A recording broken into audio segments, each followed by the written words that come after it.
নমস্কার বন্ধুরা, সকলকে আমার চ্যানেলে স্বাগত। রাজ্যের সরকারি কর্মচারী এবং পেনশনারদের ডিএ সংক্রান্ত বিষয় নিয়ে সুপ্রিম কোর্টের তরফ থেকে যে ঐতিহাসিক রায়টি গত 5ই ফেব্রুয়ারি 2026 প্রদান করা হয়েছিল, সেই রায়ের কার্যকারিতা নিয়ে এই মুহূর্তে একটি অত্যন্ত বড় এবং গুরুত্বপূর্ণ খবর সামনে এসেছে।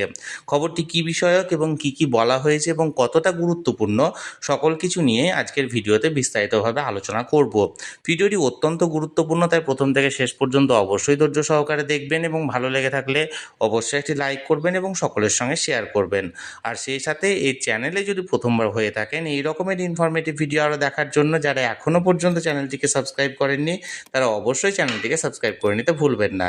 তাহলে চলুন আমরা বিস্তারিত জেনে নিই। আমরা মোটামুটি সকলেই জানি, গত 5ই ফেব্রুয়ারি সুপ্রিম কোর্টের তরফ থেকে যে ঐতিহাসিক রায় প্রদান করা হয়েছিল ডিএ সংক্রান্ত কেসে, সেই রায়ে বলা হয়েছিল যে রাজ্যের সরকারি কর্মচারী এবং পেনশনারদের পঞ্চম বেতন কমিশনের অন্তর্গত যে ডিআরএস অ্যালাউন্সটি বাকি আছে, তার মধ্যে 25% ইমিডিয়েট রাজ্য সরকারকে প্রদান করতে হবে তার কর্মচারী এবং পেনশনারদেরকে অ্যাজ এ এরিয়ার, অর্থাৎ এরিয়ার হিসাবে, এবং বাকি 75% প্রদানের জন্য সুপ্রিম কোর্টের অবসরপ্রাপ্ত বিচারপতি ইন্দু মালহোত্রার নেতৃত্বে একটি কমিটি গঠন করা হয়েছিল এবং সেই কমিটি দেখভাল করবে যে কত দিনের মধ্যে এবং কী পদ্ধতিতে সেই 75% ডিআরএস অ্যালাউন্স প্রদান করা হয়। সুপ্রিম কোর্টের তরফ থেকে এই রায় প্রদান করার পর প্রায় 1 মাস কেটে গেলেও রাজ্যের তরফ থেকে 25% ডিএ প্রদান করা নিয়ে কোনো রকম কোনো পদক্ষেপ গ্রহণ না করায় গত 19শে ফেব্রুয়ারি অন্যতম মামলাকারী সংগঠন সংগ্রামী যৌথ মঞ্চের তরফ থেকে একটি কন্টেম্প্ট মামলা, অর্থাৎ আদালত অবমাননার মামলা করা হয় রাজ্যের বিরুদ্ধে সুপ্রিম কোর্টে।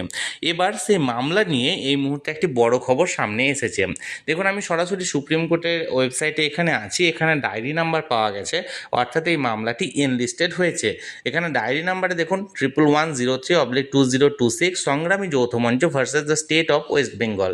এখানে ফাইল করা হয়েছিল দেখুন 19শে ফেব্রুয়ারি 2026 9:33 PM, এবং কেস নাম্বারটা হচ্ছে কন্টেম্প্ট পিটিশন, অর্থাৎ আদালত অবমাননা। অর্থাৎ সুপ্রিম কোর্টের তরফ থেকে যে নির্দেশ দেওয়া হয়েছে সেই নির্দেশ কার্যকর করা হয়নি, অর্থাৎ আদালতের নির্দেশ অবমাননা করা হয়েছে। এই পরিপ্রেক্ষিতে এখানে কন্টেম্প্ট মামলাটি এখানে ফাইল করা হয়েছে।